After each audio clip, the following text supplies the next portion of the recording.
Assalamualaikum warahmatullahi wabarakatuh. Perkenalkan, kami dari kelompok 4 akan menjelaskan sedikit materi tentang pengaruh kemajuan iptek terhadap Negara Kesatuan Republik Indonesia.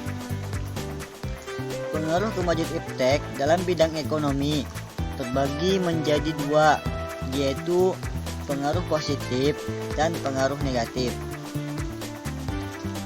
Pengaruh positif: meningkatkan kesempatan kerja dan devisa negara. Para pengangguran bisa mendapatkan pekerjaan sehingga tingkat pengangguran di Indonesia semakin berkurang. Makin terbukanya pasar internasional bagi hasil produksi dalam negeri. Hasil produksi dari Indonesia bisa semakin dikenal oleh khalayak, banyak terlebih di mancanegara. Meningkatkan investasi asing atau penanaman modal asing di Indonesia.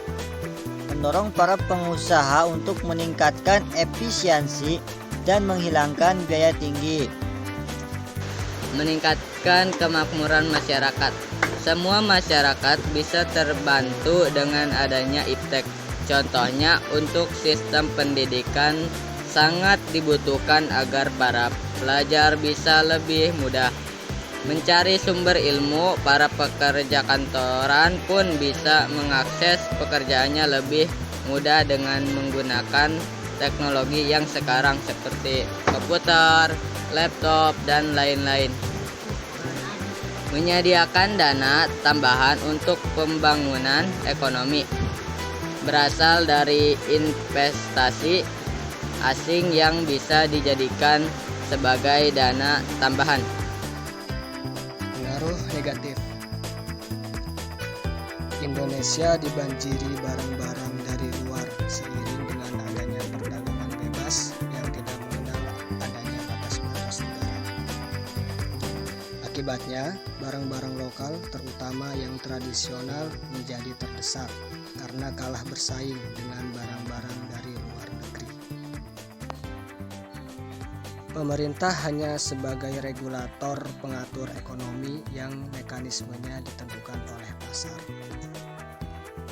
Timbulnya kesenjangan sosial yang tajam sebagai akibat dari persaingan bebas. Persaingan bebas tersebut menimbulkan pelaku ekonomi yang kalah dan yang menang. Persaingan bebas tersebut menimbulkan pelaku ekonomi yang kalah dan yang menang. Yang menang dengan leluasa memonopoli pasar, sedangkan yang kalah senantiasa menjadi penonton yang tertindas. Perekonomian Indonesia akan dikuasai oleh pihak asing.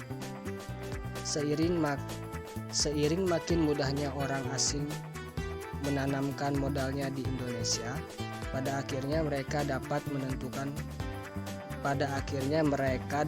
menekan pemerintah atau bangsa kita, sehingga Indonesia dijajah secara ekonomi oleh negara investor.